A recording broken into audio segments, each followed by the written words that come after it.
ঢাকা শহরে আমরা যারা জব করি বিভিন্ন জায়গায় আমাদের ওয়ার্ক প্লেসে ন্যাচারাল হেলদি প্রোডাক্টসের একটা গ্যাপ আমরা দেখতে পাই। এই গ্যাপটা নিয়ে আমরা অনেক কাজ করছি, কিছু সার্ভে করেছি, কিছু আমরা নিজেদের এক্সপিরিয়েন্স থেকে আমরা যে দেখছি যে দুপুরবেলা লাঞ্চের একটা বড় হেলদি ফুডের একটা গ্যাপ হয়ে যায় ওয়ার্ক প্লেসগুলোতে। তো আমরা যারা কাজ করি প্রফেশনালি তারা 40%-এর মতো আমরা খাবার ক্যারি করি, 60% আমরা খাবার ক্যারি করি না। দুপুরবেলা আমরা আশপাশ থেকে খাই এবং সেটা হেলদি না, হাইজেনিক না জেনেও আমরা খাই। হেলদি প্রোডাক্টসের একটা গ্যাপ ওয়ার্ক প্লেসে আমরা এটা খেয়াল করি ফার্স্ট টাইম। আমরা চিন্তা করলাম যে এটার সলিউশন কীভাবে করা যায়। এরপর আমরা দেখতে পেলাম এস প্রজেক্টের মাধ্যমে আমরা কিছু স্কোপ পেলাম জিনিসটা নিয়ে আরও ডিটেলস কাজ করার। ডিটেলস কাজ করতে গিয়ে আমরা দেখলাম যে আমরা ক্যাশলেস এবং হিউম্যানলেস যদি আমরা একটা অটোমেটিক কোনো মেশিন দেই খাবারের জন্য তাহলে কেমন হয়।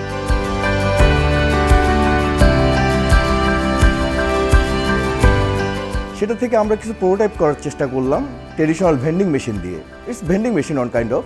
ট্রেডিশনাল ভেন্ডিং মেশিন দিয়ে যখন আমরা কাজ শুরু করলাম তখন দেখলাম যে ট্রেডিশনাল ভেন্ডিং মেশিনের ভিতরের যে কাঠামোটা, ফ্রেমওয়ার্কটা, সেই ফ্রেমওয়ার্কটা অলরেডি ফুল স্পেসটা নিয়ে নেয়। তো সেই ক্ষেত্রে এটা বিজনেস ফিজিবিলিটি আসে না।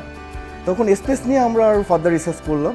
করার পরে আমরা চিন্তা করলাম না, এটাকে আমরা ক্লোজ সার্কিটে বা ওয়ার্ক প্লেসে যেহেতু দিচ্ছি সেহেতু আমরা একটা ক্লোজ সার্কিটে এমন একটা ডিভাইস বানাবো যে ডিভাইসটা যদি কাস্টমারকে চিনে বা ক্লায়েন্টকে চিনে সে তার দরজা খুলে দিবে, ফার্স্ট ইট দেন পে। তো আমরা জাস্ট রিভার্স ওয়েতে আমরা একটা টেকনোলজি ডিজাইন করলাম। We called it enterprise fridge. It's new thing. আমরা যখন ওয়ালটনের সাথে বসলাম, দে হ্যাভ 1200 মডেল, বাট তাদের এন্টারপ্রাইজ কোনো মডেল নেই, তাদের বিভিন্ন মডেল আছে।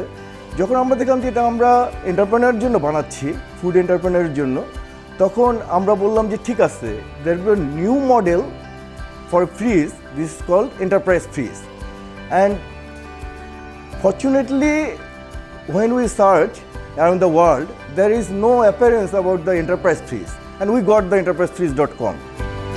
That's our one of the innovation we can say.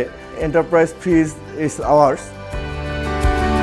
Enterprise freeze develop করতে গিয়ে আমাদের দুটা পার্ট নিয়ে আমাদের কাজ করতে হয়েছে। একটা পার্ট হচ্ছে সফটওয়্যার পার্ট, একটা পার্ট হচ্ছে hardware part. We have the design and concept and prototype for the hardware, but যখন এটাকে আমরা প্রফেশনালি ডিপ্লয় করব বা ডেভেলপ করব তখন হার্ডওয়্যার পুরো পার্টটার অ্যাসেম্বলি একটা বড় চ্যালেঞ্জ ছিল আমাদের কাছে। প্রোটোটাইপে we did that, but in এমভিপিতে আমাদের জন্য একটা বড় চ্যালেঞ্জ ছিল। উই আর লাকি যে আমরা সাউথ এশিয়ার একটা বড় টিম পেয়েছিলাম, তাদের সাপোর্ট পেয়েছিলাম এটা অ্যাসেম্বলি করতে। সেই টিমটা হচ্ছে Walton refrigerator research team. They are very much capable, but তাদের এই এজেন্ডাটা ছিল না, এন্টারপ্রাইজ ফ্রিজ এজেন্ডা, তাদের আদার এজেন্ডা ছিল, বাট তারা আমাদেরকে টাইম দিয়েছে এটা অ্যাসেম্বলি করার জন্য। With basic fridge with our concept আর আইওটি ডিভাইস এবং others things all together assembly করাটা একটা চ্যালেঞ্জ ছিল, সেটা আমরা ওয়ালটনের মাধ্যমে ওভারকাম করেছি। এই ভিডিওর মাধ্যমে জানাতে চাই ওয়ালটনকে আমি থ্যাঙ্কস জানাচ্ছি, স্পেশালি তাদের রিসার্চ টিম এবং information security head, even chief of business officer, ওনাদের সবাইকে আমি থ্যাঙ্কস জানাচ্ছি। এন্টারপ্রাইজ ফ্রিজ আমাদের জন্য একটা ওয়াইড উইন্ডো ওপেন করে দিয়েছে। উই বিলিভ দ্যাট ক্যাটারিং সার্ভিসটাকে আমরা একটা ভিন্ন মাত্রায় নিয়ে যেতে পারবো এন্টারপ্রাইজ ফ্রিজ দিয়ে, দ্যাটস উই বিলিভ। আমাদের অনলাইন ফুড এন্টারপ্রেনাররা আছেন, তারা অনলাইনে তাদের অ্যাপিয়ারেন্স আছে, তারা আমাদের এই ফ্রিজ নেটওয়ার্কের মাধ্যমে তারা অফলাইনে তাদের প্রোডাক্টসের অ্যাপিয়ারেন্স একটা দিতে পারবে। এন্টারপ্রাইজ ফ্রিজের ফিউচার প্ল্যান হচ্ছে আমরা 2025 ডিসেম্বরে ফার্স্ট প্রোডাকশনে যাওয়ার প্ল্যান আছে আমাদের। 2026 আমরা 100 প্রোডাকশন করার প্ল্যান আছে এবং 100 পয়েন্টে আমরা এটা দিব, 100 ওয়ার্ক প্লেস হতে পারে। 2027 আমরা এটা 500 প্রোডাকশন করতে যাচ্ছি এবং এক্সপোর্ট করার প্ল্যান আছে 2027। ইভেন প্যারালালি এই প্রোডাকশনের পাশাপাশি আমরা আরও আইওটি ডিভাইস, আইওটি টেকনোলজি আরও কীভাবে এখানে অ্যাডপ্ট করানো যায় সেটা নিয়ে আমার প্যারালাল রিসার্চ চলবে। এটা আমাদের প্ল্যান আসছে, ফিউচার প্ল্যান অ্যাকচুয়ালি। এটা একটা ইন্ডিভিজুয়াল রিসার্চ ছিল অ্যাকচুয়ালি, কিন্তু আমি একটা টিম বিল্ড করেছিলাম।